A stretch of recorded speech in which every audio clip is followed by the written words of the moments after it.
Hi, I'm Daniel Everitt-Lock, and really excited to actually be part of one of these CSC video series. They've kept me going during the COVID lockdowns and the whole pandemic, and it's been really amazing to get some incredible insight into, not only technically but creatively from all these fantastic cinematographers. And today is no different. With a cinematographer today who has shot, amongst many other things, The Fly, The Blob, Scream. There's something about Mary, Dumb and Dumber, Old School. The list goes on and on and on over an illustrious career of over 50 years. Mr. Mark Irwin. 50 years, that's a long time. Good morning, Daniel. Thanks for keeping up with me. Yes, it's been a long time in the CSC, and I'm glad you were able to track me down and fill some of the gaps in the global pandemic lockdown. So I'm thankful for Zoom to have found a way to let us see eye to eye and not lose despair. So thank you for finding me and connecting with me. And it has been since 1970. I joined the CSC. I just turned 20. And Toronto was a different world, definitely a different world in terms of camera people, cinematographers, and filmmaking in general. So the CSC has been a huge part of my life for the last 52 years. So it's 52 years now that you've been working as a cinematographer? Well, I graduated, I've been in the CSC since 1970. My first paying gig, I was still in film school in 1972. So that would be 50 years of 52 years, I guess, in the CSC, and 50 years shooting movies. Yeah, but who's counting? And still going strong. Yeah, it's a movable feast. People say, when are you going to retire? Well, when the phone stops ringing. So far, the Zoom phone has kept ringing, so that's a good thing. With regards to kind of your career, then, I mean, over that incredible time, what would you say was the first thing that kind of launched your career? I mean, what was the first project you remember working on? What was the first project? Well, the very first project was, and it's at the very bottom of the IMDb list, was a film called Diary of a Sinner. And that is where I met most of my friends and collaborators and began the technical side of my filmmaking career. That was considered a classic, also considered an X-rated porno film, but that was how us young filmmakers started in Toronto in the 70s. There were, in fact, that summer, this was the summer of 1973, I graduated from film school. There were two films being shot. One of them was The Class of 44, which was the sequel to Summer of 42, which is a big Warner Brothers movie and the big IA crew, and U of T was pretending to be Harvard, and that's the way that movie was going. The only other one was a non-union film, which was Diary of a Sinner, which was part of a pipeline of films and filmmakers, specifically a gentleman called Ed Hunt, who was an American draft dodger. In 1973, that was a real thing. Toronto was quite a destination for that. So Ed had written and was now directing this no-budget movie, shot on short ends with a very old Mitchell camera and a CM3 and an Arri, I think it was a 2C. But those are all the people that I met, and technicians, Jock Brandis, among them, who influenced me from that point on. This same director ended up writing and directing the first film I shot at 35, which was called Starship Invasions. And this was clever enough, just by chance. He was originally called Alien Encounters, what it was called. And magically, somebody contested that, and they settled out of court and gave the production $100,000 US to not use the word encounter. So Starship Invasions was the name of, and some other film called Close Encounters of the Third Kind. I don't know what happened to that movie, but it was kind of big. And that was my first film. It did something, I think. Yeah, did quite well. Yeah, it led to a career of other things for the director.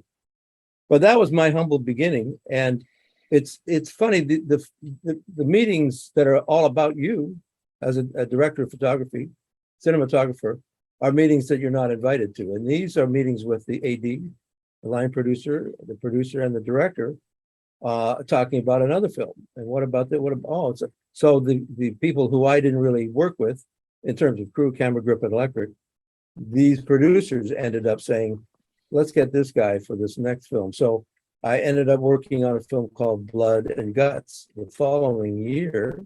This was now 1977.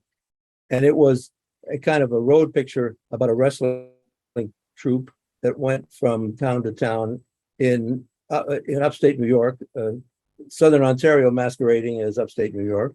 And the producer of that ended up a year later doing another film called Fast Company that was directed by a young English Canadian director who only worked in Quebec on Shivers and Rabid. His name was David Cronenberg. And Cronenberg was my hero, literally, as an English Canadian filmmaker. I studied his work at York University.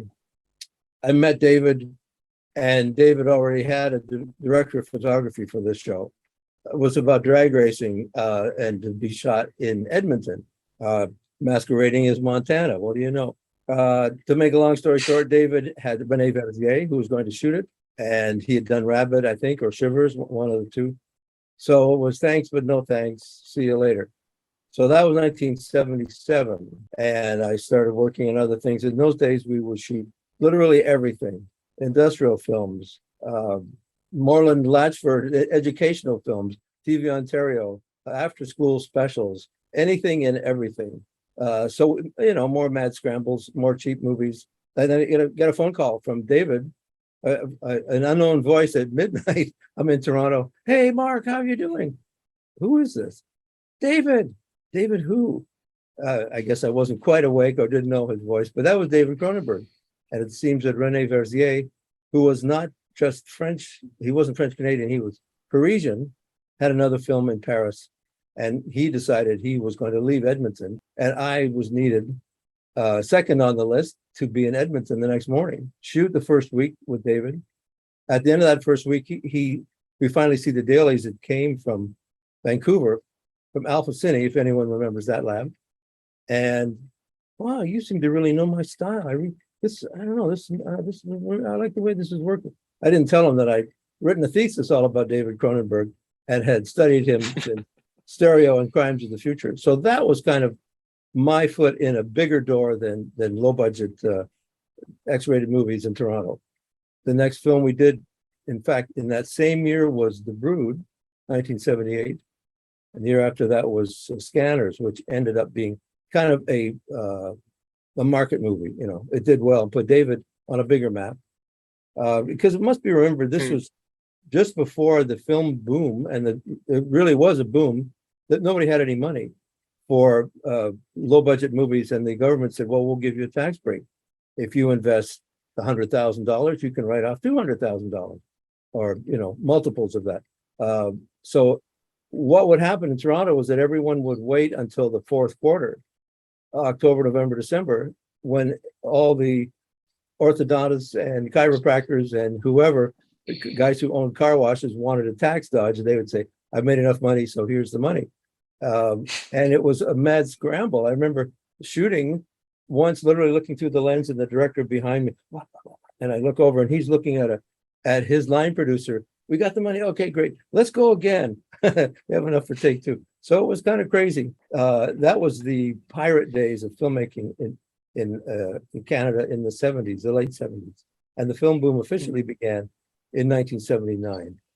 It seems like, your wealth of experiences is over the last 50 years is quite staggering. But I know I've called you up quite a number of times over the last year with questions about different styles of car rigs. I've done a lot of work with cars recently, and different car stunts and things like this. And you've sent me a lot of incredible BTS shots of some of the rigs you've created for different poor man's processes and different trailers and stuff that you've created that have been just kind of mad.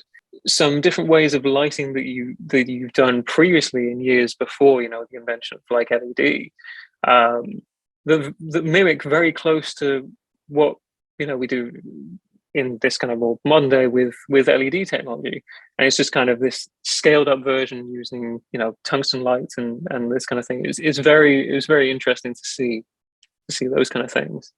Well, it was always been a search for finding a method to light.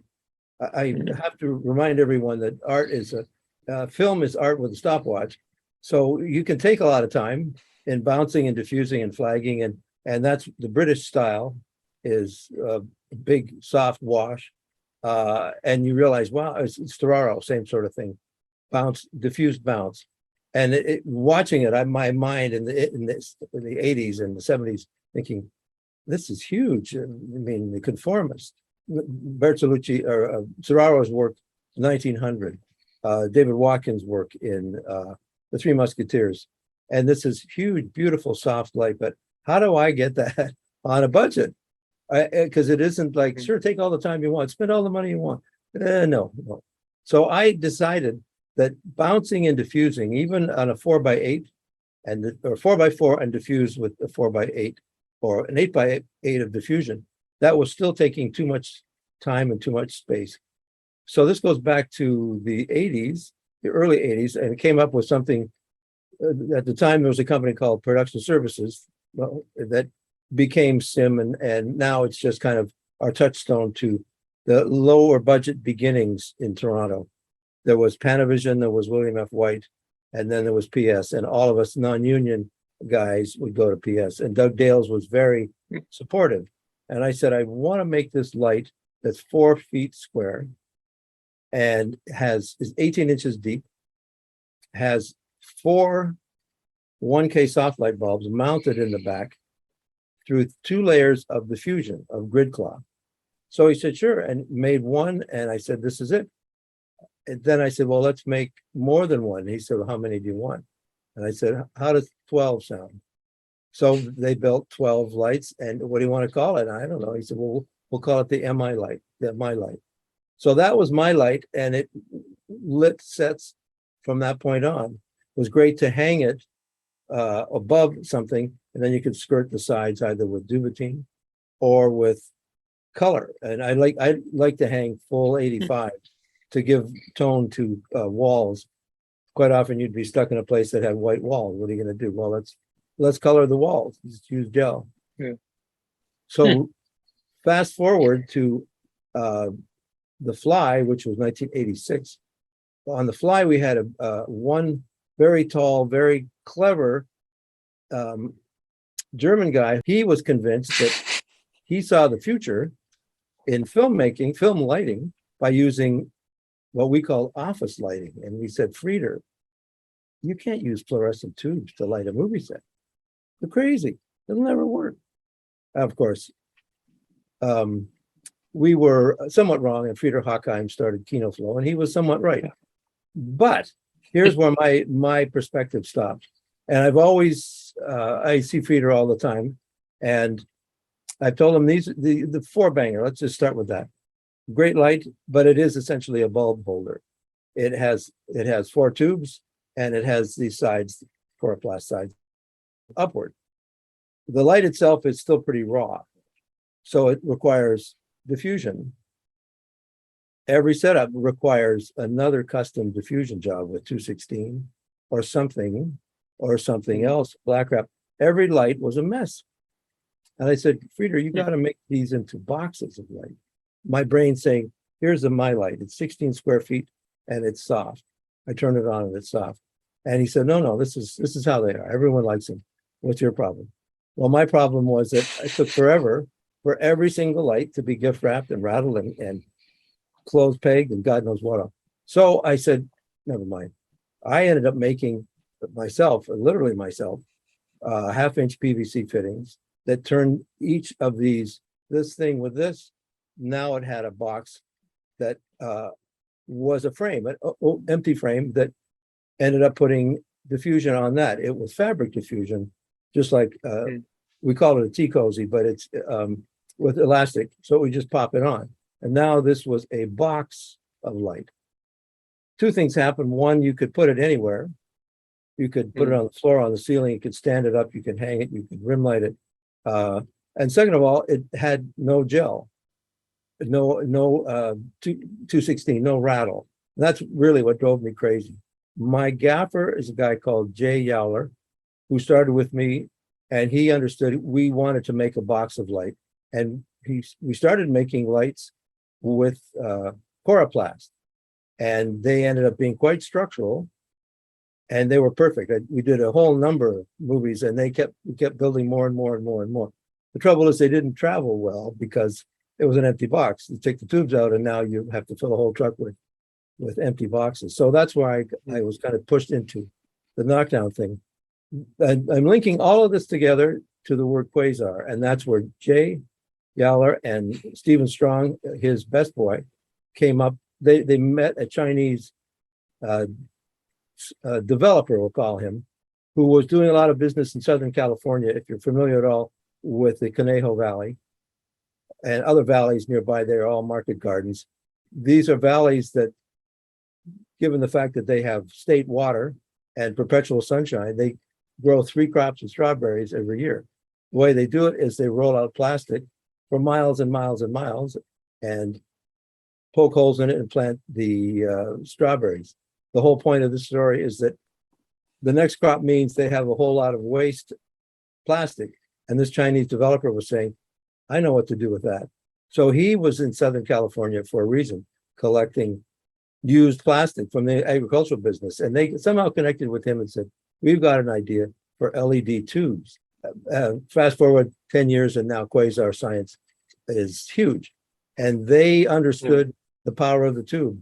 For me, fluorescent LED panels are great. LED tubes are greater still. They are the 2x4s of setups for me, for lighting setups. They are structural. I make lights out of, in Canada, they call them eavesdrops. In America, they call them rain gutters, but we know them, what fits on a house. They're plastic. I fit 2 bulbs in these with diffusion, and they become the structural backbone of everything that I've done in the last, I'd say 15 years. Fluorescent tubes and now LED tubes. But it's funny, you mentioned something about car rigs, and there's the grip disease that really turns into more pipe, more fittings, more ratchet straps, more and more and more. And it turns every car rig into this. We're going to build the Golden Gate Bridge again. Okay. And it drove me crazy because once you lay this pipe down, which is the backbone of every car rig in the minds of most grips, then you have to slide it to move it back at all. Now you have to unratchet the whole thing, slide the pipe, and ratchet it down again, which drove me crazy. I decided, hey, here's what's going to happen. 2 thicknesses of 1-inch ply. So now we have 2-inch ply. And on sandbags, we ratchet the whole thing to the hood of this car. And now we have a gigantic coffee table that's made out of wood. Now we have car plates, with a ball level, no pipe, nothing. I can put the camera wherever I want and then screw it in, and then screw it in the safety plates, and then the lights, everything goes on anywhere you want. Next setup, unscrew it, move it over here. You don't have to move anything that is sacrosanct because a grip spent time with a ratchet strap making it secure. If you make the whole surface secure, problem. So I've used that forever, and every grip does the same thing. What are you? Oh no. And 10 minutes later, okay, this is great. I want to grab. There's some pictures that show this. It's the Hollywood grips were, some of them are nope, never. Other ones say, yeah, good idea. And I've been lucky to work with the latter than the former. So it is the same logic that Frieder had, said fluorescent tubes, office lighting, let's do that. To look at something and say, let's try something else. Can't say I've ever tried that one. I'm going to be suggesting that one around. That's that's a very good idea. I'll send you the pictures. Yeah, great. Yeah, because I mean, with just speaking about some of the other things that then you've obviously invented over your career. The box light obviously being quite a prominent one, kind of thing. There's also, you've got the we've got the Irwin Box as well. Yes, right? And I'll share this with everybody out there that an Apple box is what it is. When it's brand new, it's either raw plywood, in which case it absorbs everything, all the dirt, all the moisture, or it's it's been urethane. So now it's as slippery as a wet linoleum floor. I never understood that. If you want to stack two apple boxes together, and I've seen this so many times, they're all rotted and falling apart. They stack them together, they slide like this. So what's the solution? Hold them together with tape. To be honest, looking back to the Middle Ages, in the Globe Theater, for example, that was after the Middle Ages, but bags of sand, boxes of wood, pipes of metal. That's what they used then. I think a grip from Shakespeare's time would come to that today and say, yeah, that looks fine. That's right up to date. So I thought there must be a better way, and there is a better way.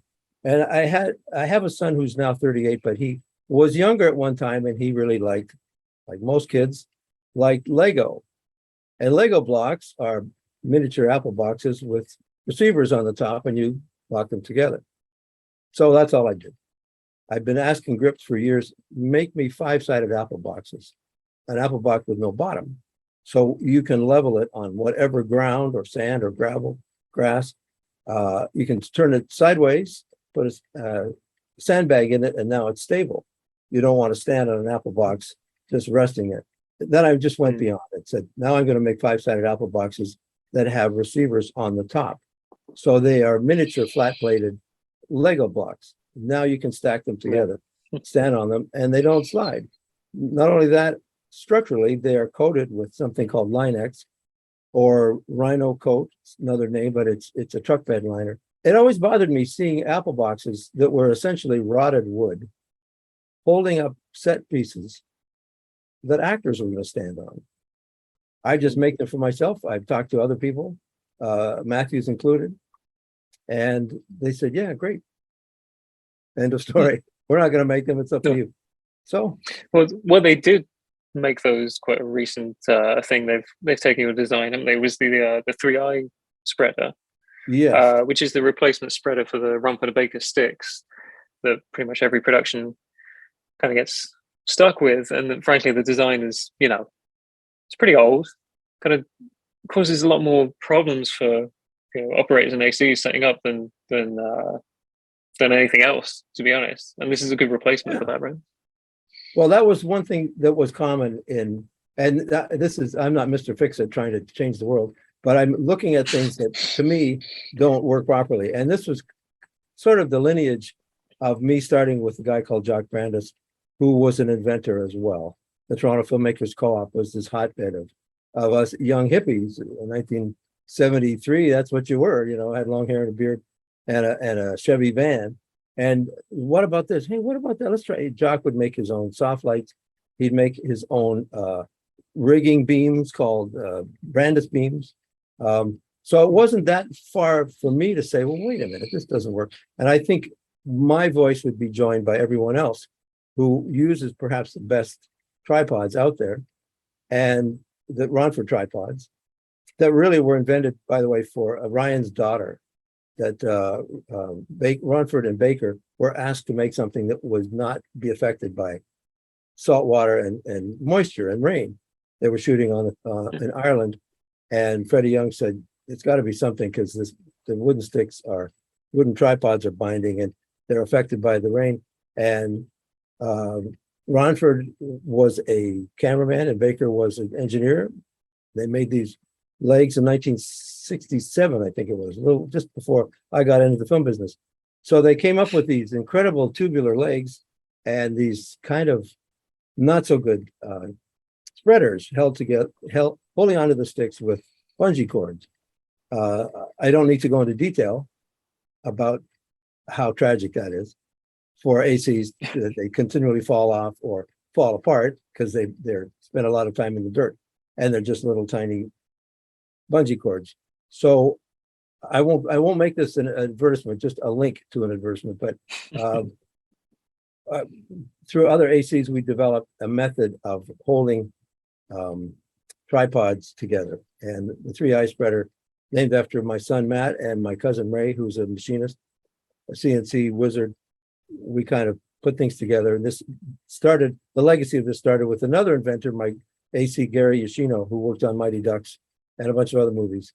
All of us kind of stand back and say, this isn't working for me, instead of saying, oh, well, it's like, let's go to the garage. Let's get the table saw out and do something. So that's what we do. The inventions of the things you come up with are brilliant. I know some of the things we've talked about previously, some very interesting methodologies, ways of shooting, kind of things that for maybe a younger cinematographer like myself that hasn't just things we just haven't actually thought of, kind of thing. One thing that particularly I remember stands out was you telling me about having a polar in the matte box, having a rotopolar in the matte box, and having polar gel on windows, and using that as a way of ending windows according to time of day, which was I thought was a genius idea.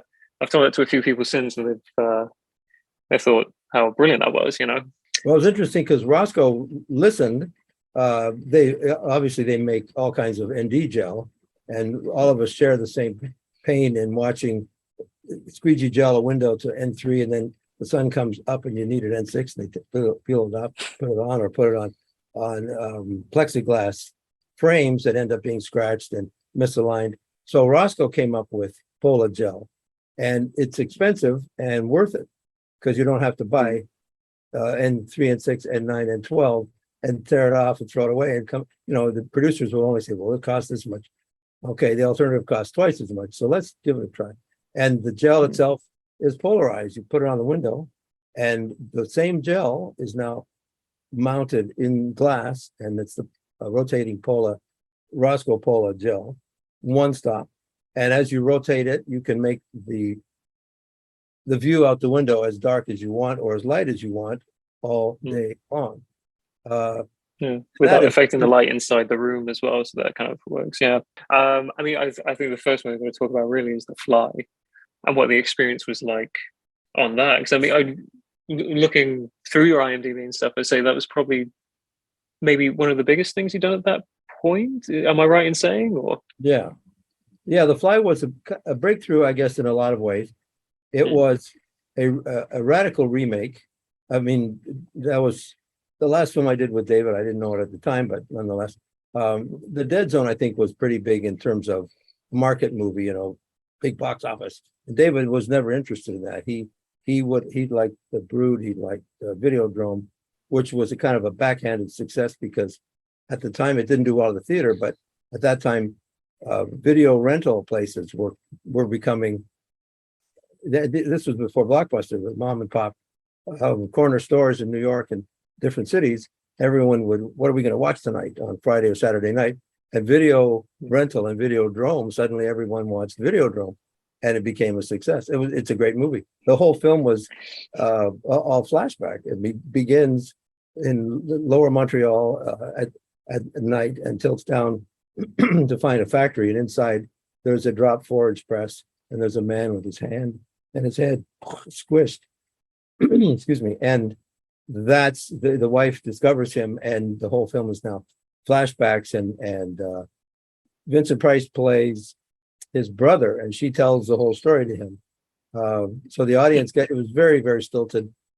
It was 1958, and the telepods that transported people through time and space were just giant phone booths.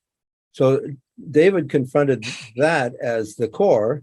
I wanted this set to be visible and not scary. This was part of an elementary aspect to his life as a scientist, and she was a science reporter. I got my story, thanks, goodbye, and there's a little bit of sexual intrigue. But as the film progressed, I realized this set was a character, because we never left the set. We were in a warehouse set in Kleinburg for 12 weeks. So I wanted it, along with Jeff's character and his physical decay, I wanted it to transition and change until at the end he was as desperate as he could ever be. And this room was as dark and as gloomy and backlit smoky as it could ever be. This was the first and only film that I ever got to do with David with my choice of camera, which was at that time a 35 BL3, an Arri BL3, and Zeiss lenses, and to use smoke as part of the character of that room, and introduce more and more shafts, more texture, more shape. So The Fly, in the end, that sentence is, boy meets girl, boy turns into hideous monster, a girl kills boy with double barrel shotgun to the forehead, and that's the movie. So I wanted to lead to that Is point. that your 3 lines to sum up the film? There is that the 3 lines? I don't know. I suspect it isn't that abrupt, but yeah, that's how I kind of see it. That thumbnail view. What was Yeah. interesting is at the end of the film, when all hell is breaking loose, and Jeff has now turned into this weird mechanical puppet organism, and he crawls across the floor through the dry ice, and she is fraught with indecision. What should I do? There's no more machine to transition him, and then eventually kills him. We had about 12 puppeteers, Chris Walas's kids. The entire stage was cut with grooves so they could rod puppeteer this critter through the floor. So the floor was here, and they were rod puppeteering him. They cut these grooves for the rods, put foam rubber, like thin mattress kind of foam, in those grooves and painted it all to look like the floorboards. And then I thought this was ingenious, as these wire puppet rods would come through and then travel, then the foam would fold back in again. And it looked great. The solution, nonetheless, was to have dry ice floating everywhere so that you didn't really see that. Still covered. But it was a great idea. The other thing that we had an effects guy from Montreal who pointed out that because we were on an elevated stage and we wanted flame hits everywhere and sparks and so on, he said, there's a very high risk of propane, its density heavier than oxygen, would pool underneath this stage and be trapped, and then build up to a certain point where the whole building would explode. Okay, very persuasive. Well, what do we do? So he went back to Vincent Price era and beyond, the cabinet of whoever, Dr. Caligari. In the old days, they didn't have propane and all the high-tech stuff. They would use these little glass bottles, kind of ink bottles, that had a little nozzle, and it would draw out magnesium powder and blow it in front of a pilot light, and you'd get this great flame. And he came up with all these things. So everything you see in that movie, there are spark hits for sure, but then the flames themselves are ignited flash powder, really is what it was. The same thing as people in the 1800s taking photographs, and they'd have this flash poof, and it would, like, that was the exact same material. Yeah, it's quite interesting to say about that clarity, because that shows across kind of all of your work in some way. But the thing that kind of stands out for me with The Fly compared to some of your other films kind of thing is that there's still a darker sense of things, but still you do see into everything. You do have a lot of clarity within that film.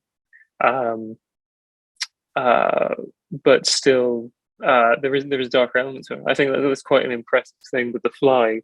When you look at your other work, it still plays across to everything else, that clarity. Well, that to me is the essence of mystery, that people know where everything is and suddenly the lights go out. Where am I? What's going on? And you want to make that uneasy feeling become unexpected. And for someone to say, inside, what now? What's going to happen now? Uh-oh, what was that? Things that go bump in the night. Here's the key difference between David and Wes Craven, for example. Wes Craven I did Scream with him and Vampire in Brooklyn, Wes Craven's New Nightmare. He would write out a shot list, and every day, everybody got the shot list, from the actors and me and my crew all the way down to craft service. The guy parking cars, well, we got the shot list. And he would sit in a corner. We'd block the first shot. He'd sit in a corner, do the crossword puzzle, just like a machine, like a chainsaw. And we do that shot, and he'd tick it off. Okay, next. Very, very, very cut and dried. With David, it's completely different. No shot list, no storyboard, nothing. I want the actors and Jillian, the script supervisor, and Mark on the set. And everyone else not only has to leave the set, they have to leave the building. So there was quite a green room for Grip and Electric up in Kleinburg. A lot of hootenannies and everyone had a guitar, and they would be outside of the set while David would block it and extract things from the films that I choose. A freelance filmmaker doesn't get that people ask me, how do you choose what film you do next? And I tell them, here's my secret. I take the very next film that comes along. I imagine my life and my career as rock climbing, and it's not like, oh, there's one over there, I'll let go and grab it. No, I'm going to take the very next one that's in my path. But it's funny, in terms of story, to me, there's only one story with a fork in the road that turns into two stories. It begins with Once Upon a Time, and you can travel through this plot and suddenly it's forked. This one leads to, and they all lived happily ever after. The other one leads to, and they were never heard from again. So one is a mystery, a horror film, one's a comedy. They're still the same story. And believe me, having done many, many comedies and many, many horror films and thrillers and a Jackie Chan movie, an action film in Hong Kong, all different kinds of movies. Doing comedies is the hardest thing I've done. And it's not the mechanics of it, it's really the story, how to make people laugh. And Jim Carrey knew how to do it. The Farrelly brothers knew how to do it. On Dumb and Dumber, they were discovering themselves. These two brothers were literally, had literally never been on a set before. They wrote one episode of Seinfeld and they were on that set, but a film set was totally different. And I remember the very first day of shooting in Breckenridge, Colorado with Jim and Jeff, and had one camera, and Peter would look at the AD, now do I, okay, action. And he'd watch the monitor and then now, okay, cut. And that was, they kind of went to the Mark Irwin, J.B. Rogers, Sidney Bartholomew, who's a production designer, film school. And we kind of walked them through how to tell a movie story. But with Jim, they'd say, well, let's go again. Let's try that. When you did that, it was really good. And Jim said, what did I do? I don't know what I did. Well, we can play. No, don't play it back. I don't know what I did. I just want it to come. Oh, okay. So from then on, I've used two cameras all the time for performance, whether it is straight up dramatic performance or in terms of comedy. And that's really, all those hackneyed phrases, lightning in a bottle and so on. It's quite true. Finding it and finding a way to make people laugh. Very hard. 10 Things I Hate About You, directed by a sitcom director. And in those days, they would shoot on film with 4 2,000-foot mag Panaflexes on a set. I visited his set at Warner Brothers, and I forget what the show was. He had one giant monitor that was a quad split, and all 4 cameras in one giant monitor. And he would look around. And so Funny was all about what people wrote, the writers in the writer's room, and the kids in the hall, and all that, which was Jack Benny's praise for the writers, by the way. Kids in the Hall comes from that. So when we finally got on set in Tacoma and Seattle, he would now have one camera and one monitor, and that's it. That's okay. Well, and then I'd get another camera. All right, now I have 2 monitors to talk. But we'd roll, we'd cut. The writers would show up with, and it wasn't the writer, it was the writer's room. We were shooting in a high school, and they had one entire room with one little monitor, and they would, no, how about this? And rewrite, and send them notes, and finally a giant explosion on the set. This is the first day of shooting. You think you know funny? I know funny. That's not funny. Fuck you. That's funny. No, that's not funny. And this cats and jammer kids, yelling and screaming. The AD, okay, kids, children, everyone leave. And that was my first kind of coming to blows moment for comedy.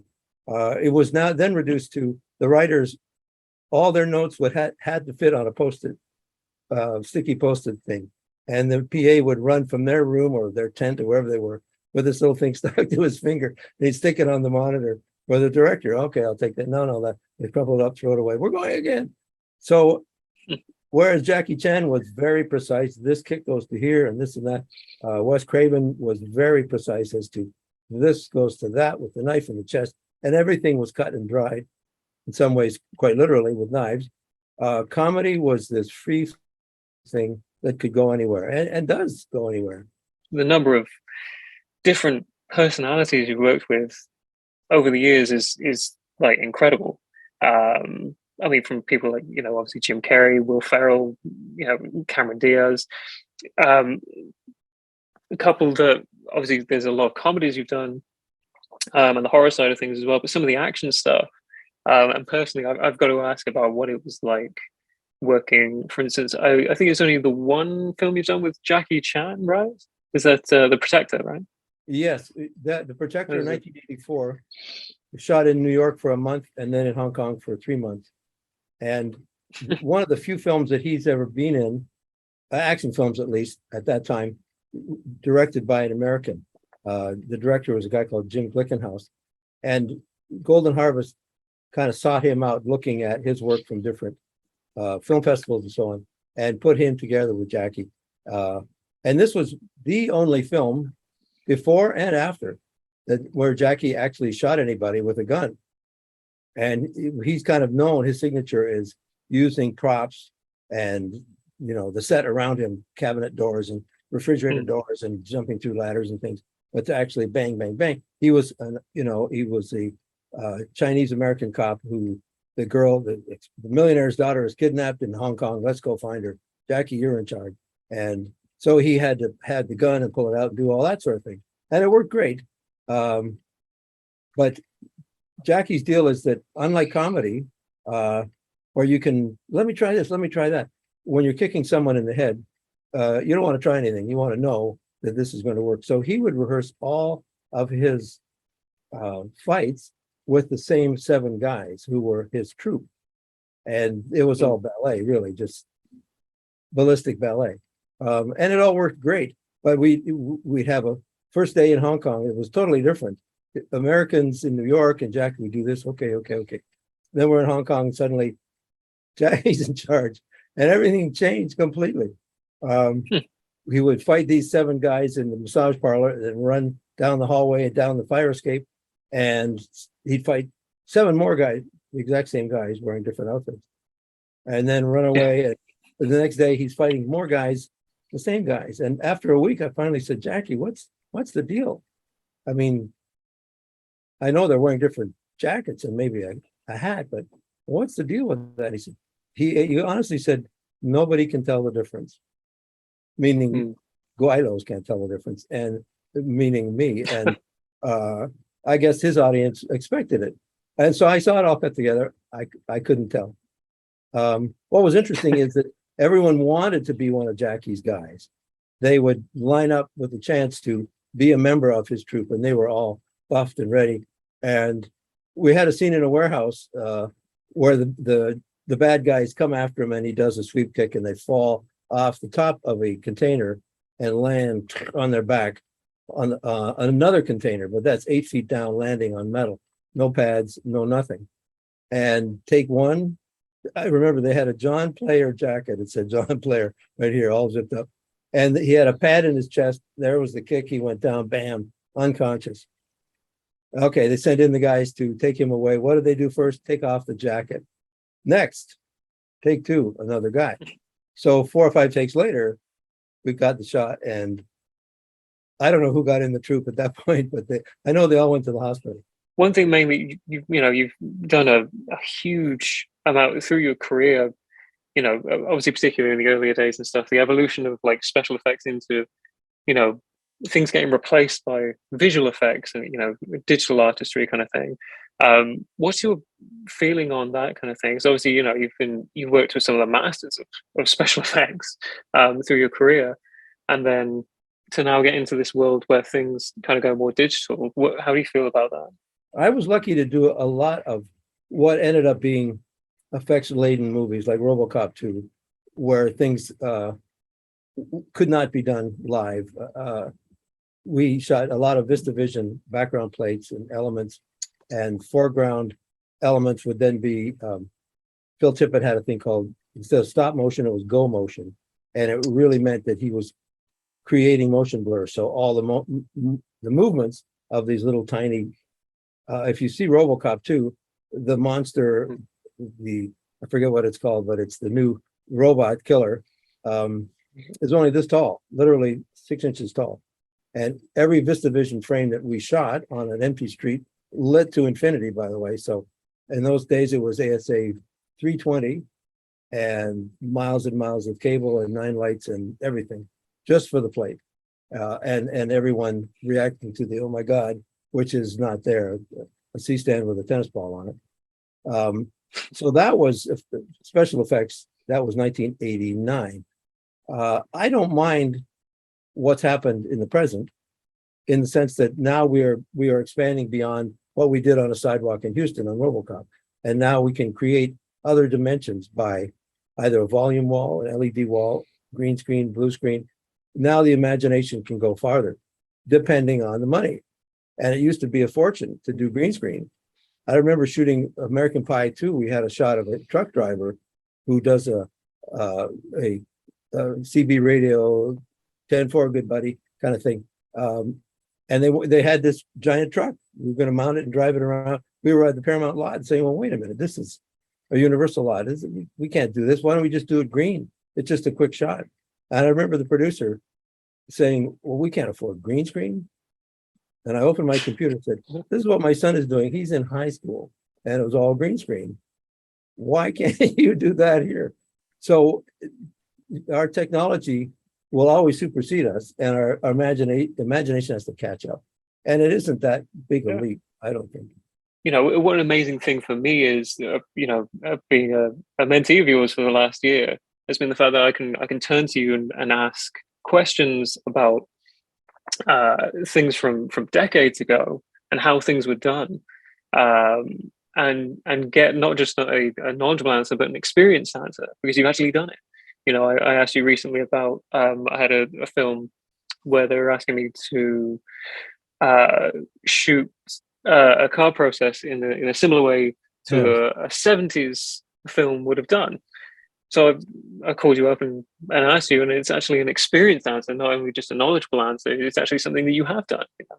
And obviously, things have changed and are done so differently. You know, and how careers were started and stuff. You know, I know mine was a very interesting path, and I know a lot of people, friends like myself around a similar age, have had a very sporadic way of getting to their kind of path. You know, mine being one that started actually as an actor, and my passion for photography that had always been a thing through being a teenager, it kind of developed, and I realized that I appreciated more behind the camera work more so than being in front of the camera and working that way, and that led to my career as a cinematographer.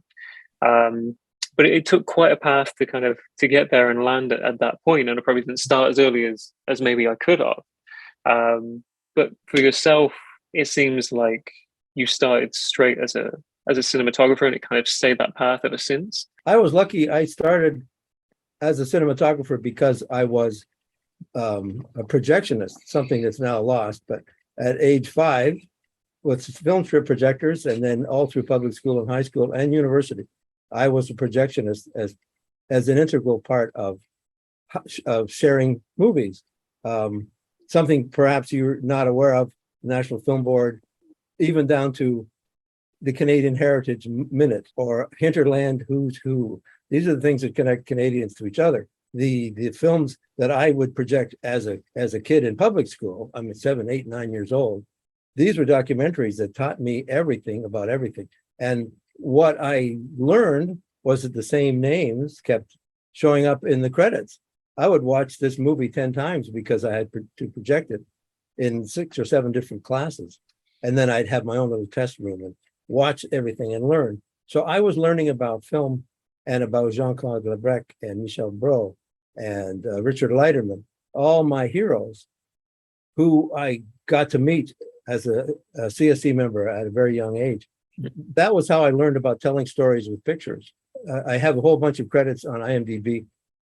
Those are all the ones that are credited. They don't list any of the documentaries that I wrote and produced and directed and shot for CBC. I started shooting things called fillers for CBC.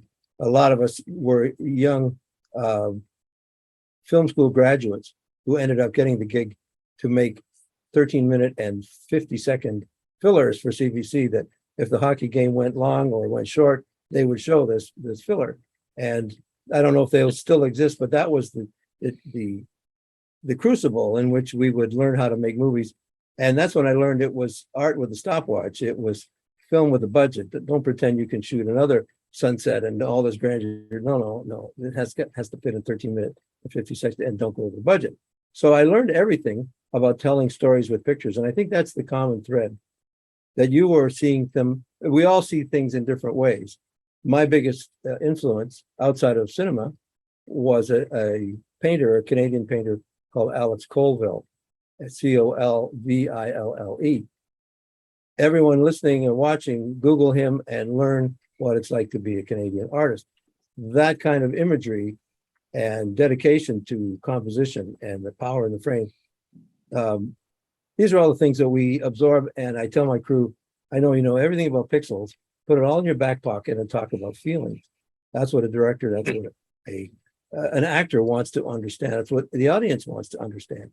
Nobody goes to a movie saying, well, this is 4K and that one's it's twice as good as the one in 2K. I don't think so. That's not how it works. So when it comes to expressing things cinematically, I'm happy to share my experiences from the trenches. All these gray hairs came from somewhere, 50 years of making movies, and in many ways making other people's movies for them. There is a collaboration at the time when a director says, okay, here's what we're getting, and he looks at me, can we do that? Can we look at the window and then tell it?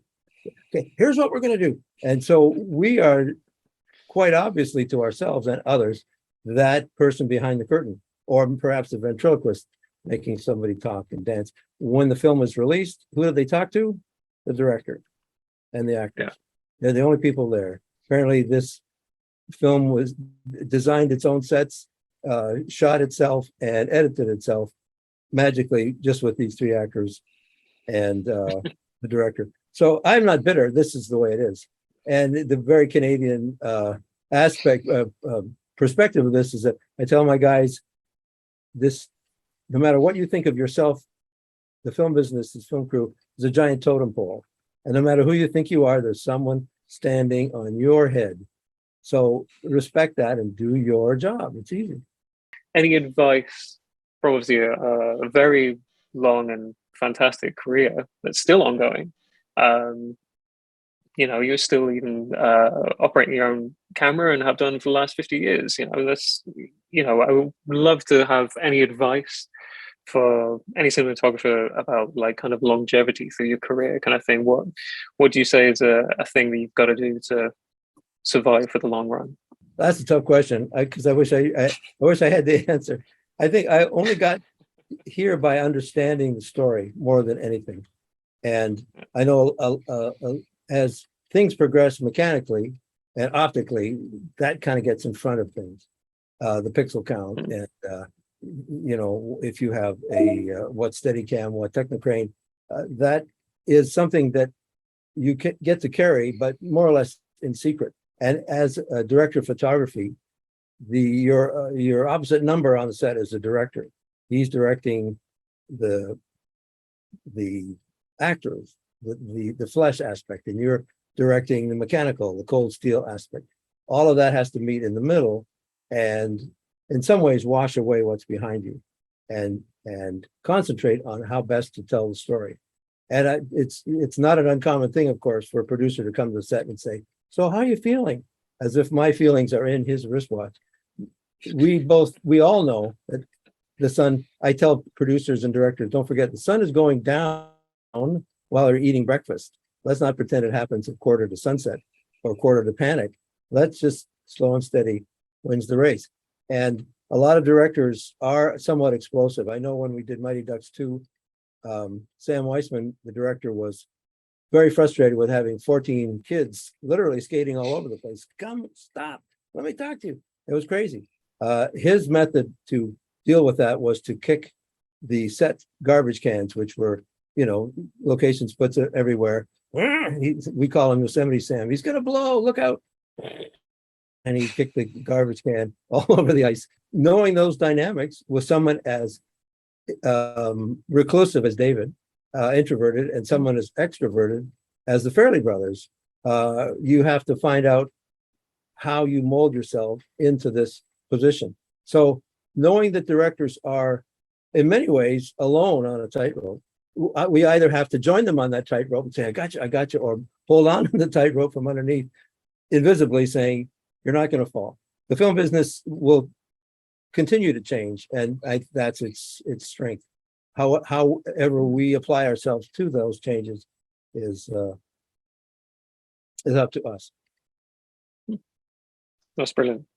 Yeah, thank you so much, man. It's brilliant. You're welcome. I wish I could have talked all about Mighty Ducks Part 2.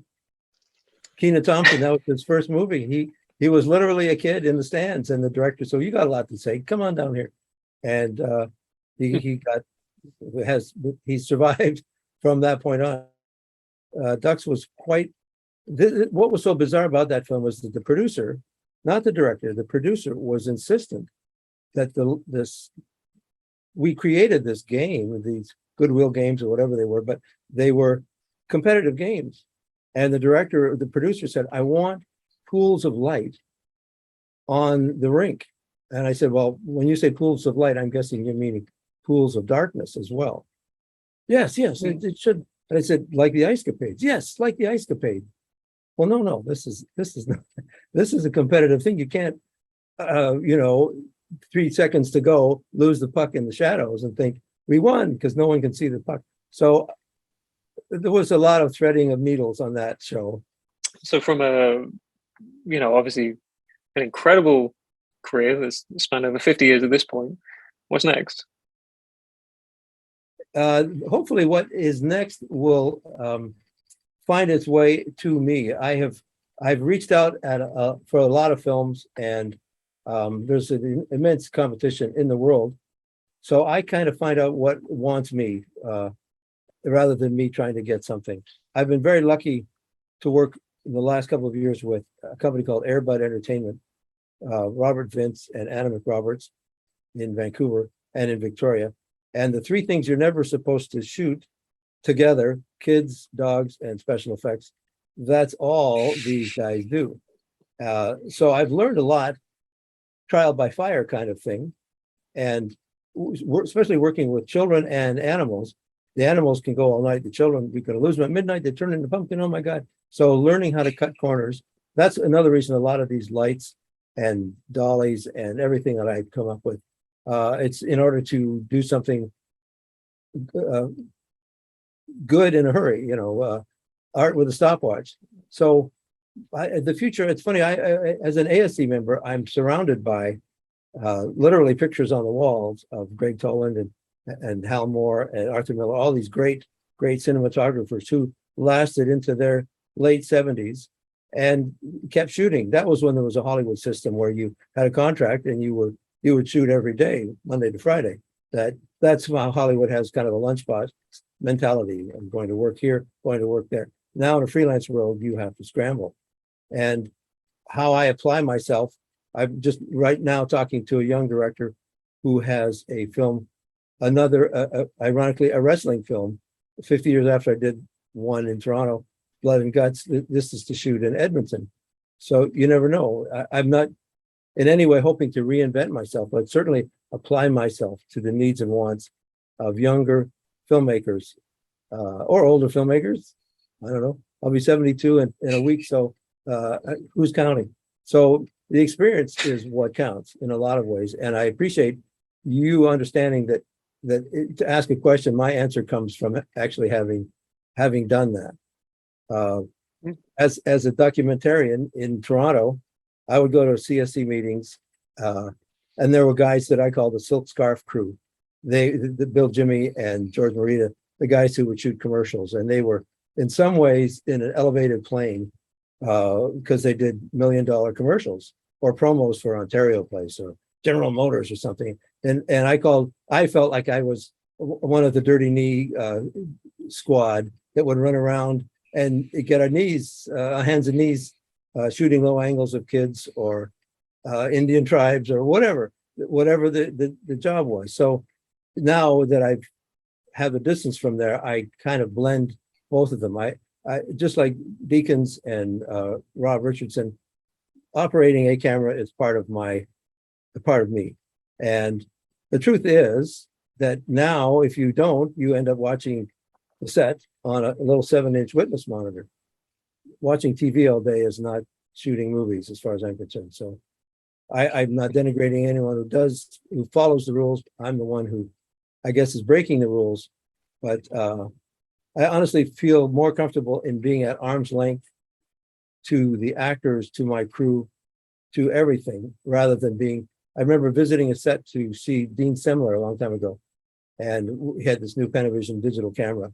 And where's Dean? Oh, just follow that wire. He's in that tent down there over there. And that's what it was. He was watching a monitor, coloring things, and on a walkie saying, clear the lens, clear the lens.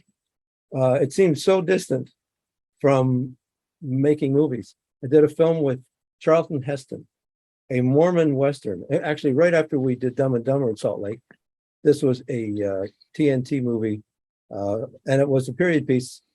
It was a Mormon Western, and he ended up playing Brigham Young. And he was very, very gracious, despite his NRA beliefs. It was a very gracious person. The very first shot he was in, he was to appear on this angle. He'd enter frame by a fireplace, and we would pull back and dolly and come into, all the elders were waiting around the table. Very simple shot.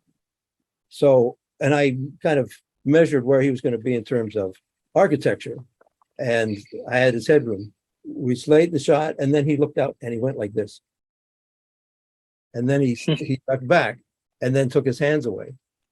And I'm thinking, well, that's a very polite thing to do. And then he entered that frame, we did the shot.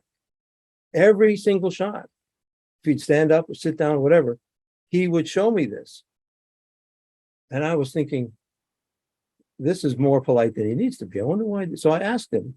And here's a guy who kept everyone close. He'd ask everyone their name, about their family.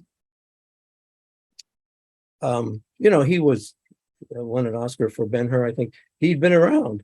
And I asked him about that, and he said he grew up at a time when at MGM and at Universal, they would train actors to act for the camera. And I said, well, you mean because of Rackover? Exactly. Because you would set the shot looking through the lens and everything was great. And then you'd rack the camera over.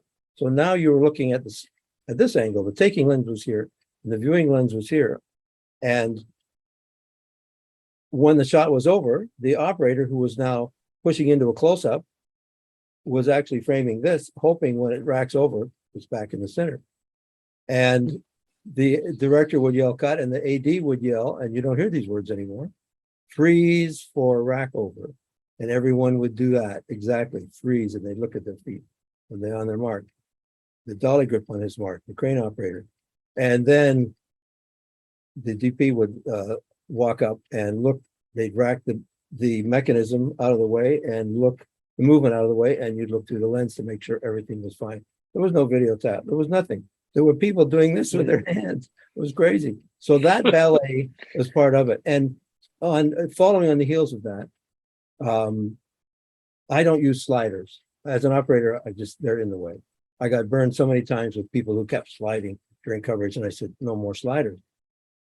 From the very, very beginning, I have forced my crew to use horseshoe marks that are literally the width of someone's stance and the sides. It's a horseshoe, simple. Instead of a T mark that's this big. T marks come from theater.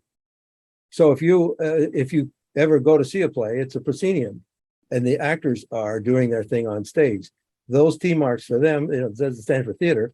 Instead of an X, they made it a T, and that's their relative position to each other. The audience is out here. They don't have an over shoulder. They're not looking at over shoulder. They're looking, so it doesn't matter. Those T marks are fine. If someone's 6 inches or a foot off, someone in the front row or the back row looks the same. When it gets to over shoulders, that's when people who look at T marks stand next to them, close to them. It doesn't calibrate anything. So I said, this is how it's going to be, horseshoe marks. And for both actors, what we've done is accommodate people who can't hit their marks or don't have marks to hit. And now we're sliding back and forth. And these sliders are 4 feet wide, continually in the way. If you're like me, you light to a frame line, a rim light, a liner. And now suddenly somebody's moved 3 feet to get the over because this young actor doesn't know where the mark is. And they said, well, I got the over. Yeah. And now we're flared we're seeing off the set. How is this a plus? So I just tell actors, your heels, your hips, and your head are all connected. Put your feet there and your head will be in the movie. And I have no qualms about anyone saying, well, they're off the mark cut, we have a problem. Or I'll pan away, still have a problem, then on their marks, fine, no problem. By the end of the first day, everyone knows how to hit their marks. It's my namesake, got to do it right. So T marks, theater only, or 2 marks, get with the program. Oh, it's been really insightful, Mark. Thank you so much. I mean, yeah, I mean, the last year has been incredibly insightful. You know, I was very grateful that the mentorship program kind of pulled this all together, and yeah, it's nice to share this with a bunch of other people as well. Well, I'm glad it worked out for you. I'm the guy who was mentored by guys called Fritz and Richard and Bob, all the early CSC members who would give me insight that I didn't know I needed, and suddenly I realized they've got all the answers. And Fritz Peace and Richard Leiterman and all those guys who were the backbone of the CSC. Without a structured mentorship program, every month there'd be a meeting and somebody would screen something and then we talk about it, ask questions and answer questions. So the CSC is part of an ongoing thing that as cameras get smaller, and I remember starting at ASA 50 and now it's only ASA 3200. That's too slow. Like, things will always change, but there will always be a generation or two that will share their knowledge and their experience. So I'm glad I could share it with you. Thanks very much, Mark. Cheers. Thank you.